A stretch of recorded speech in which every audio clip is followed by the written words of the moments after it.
Hello, my name is Greta Harrison. Welcome to Born Fabulous Podcast, Season 3, Episode 24. The theme of this season is young adults with intellectual disabilities living full lives of independence and interdependence. This episode features June and Jim Zoll and Melody and Bob Ruppel. It is the last of 8 episodes with the Zolls and the Ruppels, which is part of an in-depth series about marriage featuring parents, self-advocates with support staff, and an employer. Both the Zolls and the Ruppels are retired and have been married for over 40 years. They are the parents of James Zoll and Kristen Ruppel, who have been married over 5 years. James and Kristen have Down syndrome. Now, please enjoy this clip of Love is a Potion. The lyrics are by Melissa Riggio, who was the focus of Season 1, Episodes 1 through 4. The music and voice are by Rachel Fuller.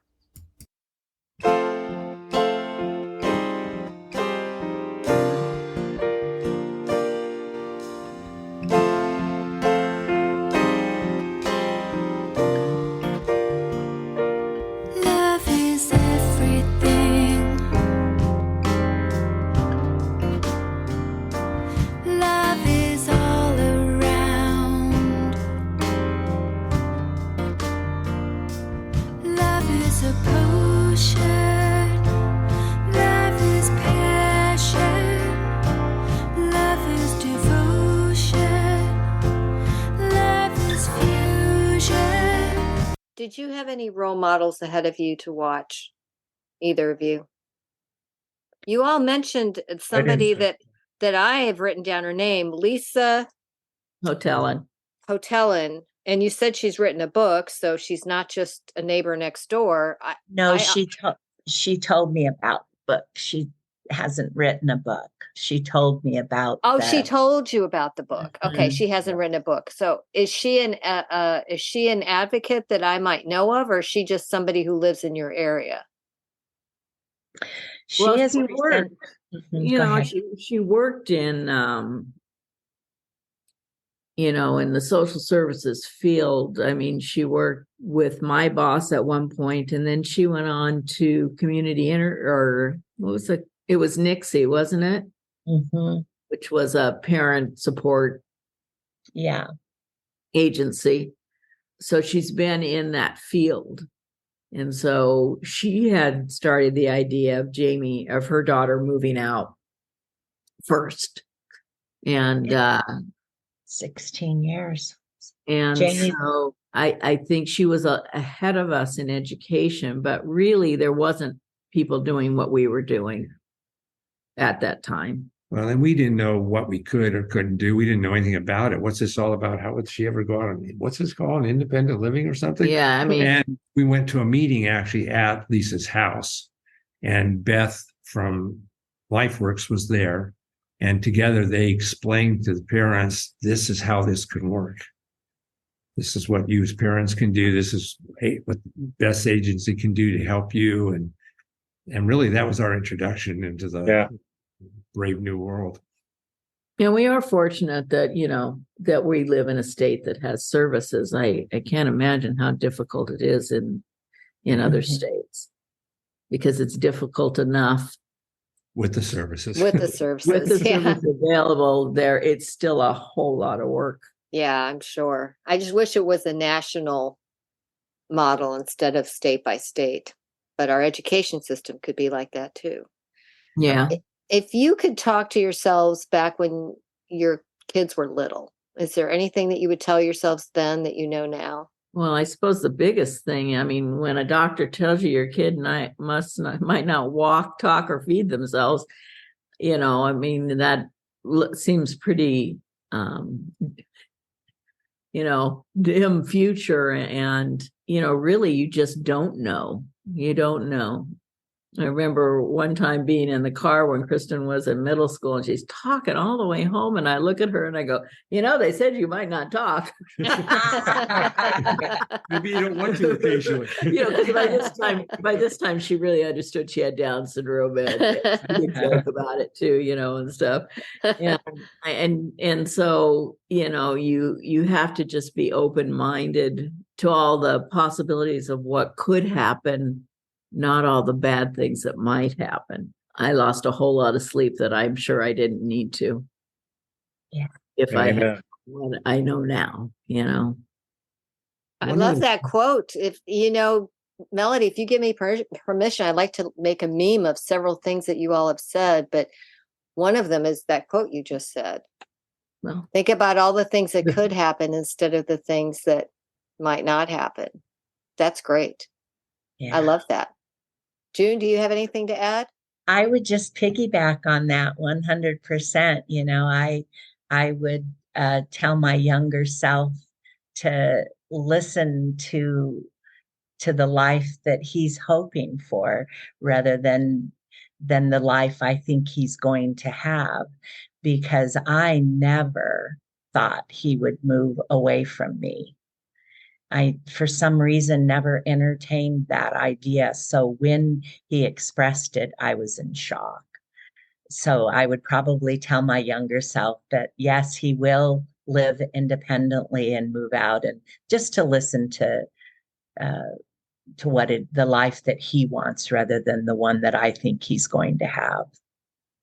Listen to the life that he's hoping for instead of the life that, Yeah. and say that again, listen to the life that Oh. he's hoping for instead of the life Yeah. that you think he's going to have. Yeah.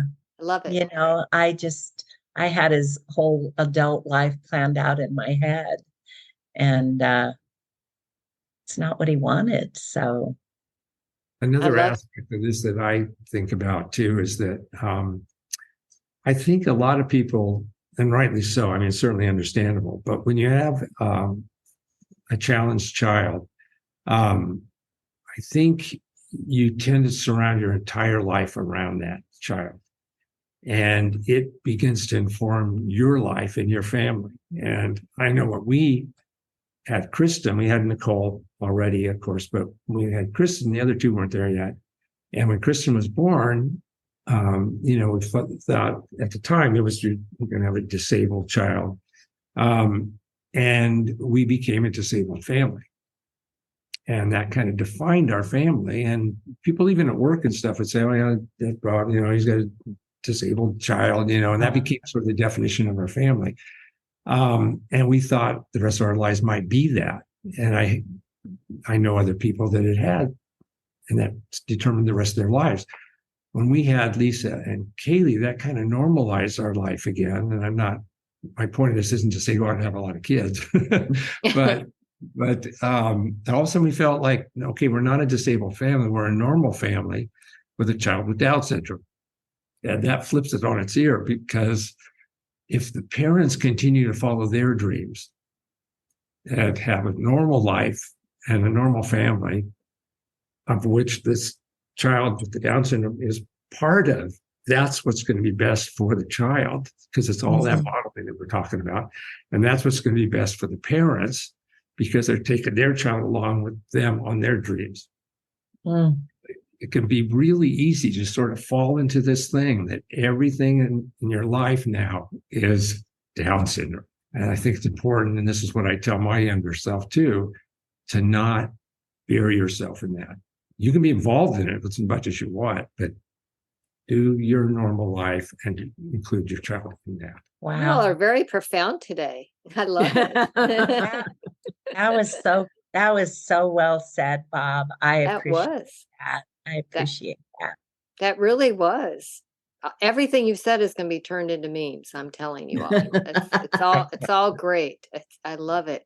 Is there anything left to share that I have not asked that you want to share? I will tell you, when I asked Kristen about, I'm going a podcast, I'm going, Kristen, do you want to do a podcast? And she looks at me and she goes, Mom, I'm fine with being famous. And then she lays her hand on my shoulder and she goes, you are so lucky you had me, because now you could be famous too. I love that. Seriously, I laughed for a week. You're so lucky you had me. Full circle. Cute. Full circle. See, I cannot wait to meet these two, because I can tell they are going to be a trip. And I love that. I just love that.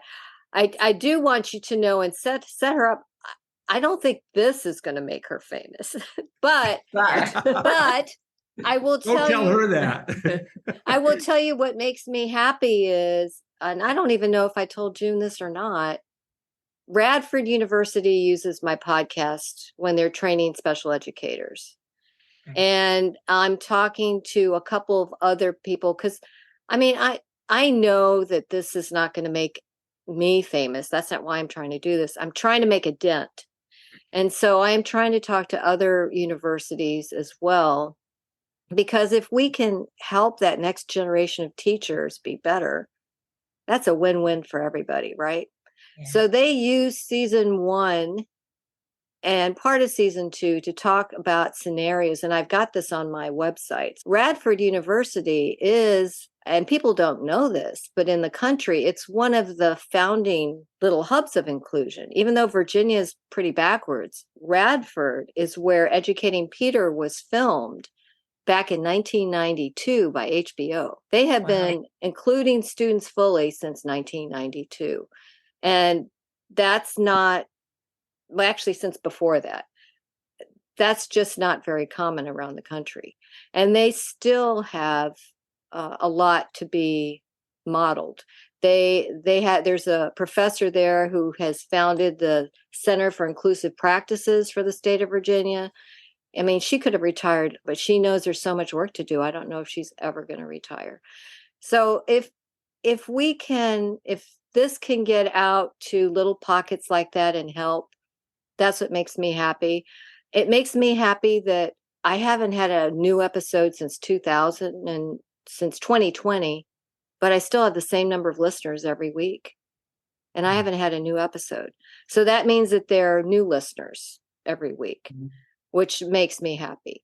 But I'm not Julia Dreyfus from Seinfeld, who has millions and millions of listeners, and or Rob Lowe. I love Rob Lowe's podcast, but it's not that. Yeah. It's not. But if she feels famous, if she feels special, let her. I think they've just that's great. They've been exposed to enough films and things, and they've gotten to meet what's that actor's name? They met Sean, right? Yeah, they met Sean. So those kinds of things. Plus, Kristen's always been that. I mean, she's always been putting on a show and being the first in drama class to volunteer. And I mean, I don't know, not like me at all. So she has always had that. Comes from Bob's side of the family, kind of that gene to be entertainer. And so she just really cracked me up. This is great. That's very cute. I'm gonna pick things. Well, it was a pretty special clip. And I was thinking about one thing I didn't say. When Kristen left middle school, there were so many parents that came up to us at graduation to thank us that their children were better people because they grew up with Kristen. Yeah. Amen. And there were many more of those parents than parents that complained. Yeah. I love that. That's powerful because inclusion is two-way. It's not one way, right? And that's what led to the great employer James has. My daughter's great boss is only 39, and she told me that she grew up riding the bus with somebody who has Down syndrome, and she has a very large family, and she has several kids already, and she thought she was going to have a child with Down syndrome, either adopting or having. So when Yazzie started working with her, it was like full circle. Wow. And that's the more that we have people included in society, the more full circles there will be like that. Yeah. I love that. But I love that. I love that extra clip you just gave me. Thank you. Just thank you for your work, Greta. I just know that all of this is very time consuming, and you've given such a large part of your life to making new parents, other parents' lives better. So kudos to you. Well, thank you, June. I appreciate that. But I love talking to people like you. I love this. This is such a joy. I love it. Thank you for involving us. Thank you. We're going to meet someday. I've already been out there once recently. So we're going to meet someday. I'm sure of it because I haven't hit San Diego yet. So I know we will. It's the best place to hit. So you're saving the best for last. That's right. I'm going to remember that piece of advice too. That was very smart of you all with your wedding. That was very smart. So I look forward to talking to your children next. Your adult children, but they're still your children. I look forward to talking to them next. So I want to thank you so much for your time and your wisdom, your willingness to share and open yourselves up. This has been a true joy. So I thank you so much. You're welcome. You're welcome. Thank you for having us. Thank you. Thank you for listening to episode 24 of Born Fabulous Podcast 3rd season. I hope you enjoyed the entire series of episodes with the Zolls and the Ruppels. Having both families on the same page is important to the success and support of a married couple who have intellectual disabilities. I am forever grateful for their time, honesty, and wisdom. I do have some clarifications and an update. While Radford University is a wonderful inclusive partner in many ways, it is the Montgomery County, Virginia school system that was featured in Educating Peter. That school system has been a shining example of inclusive practices for many decades and can still be modeled for many things to this day. I mentioned a professor at Radford University who has been a tremendous inclusion champion in Virginia, as well as nationally. She is Dr. Liz Altieri. She recently did retire. I and so many are grateful for the tremendous difference that she made for so many.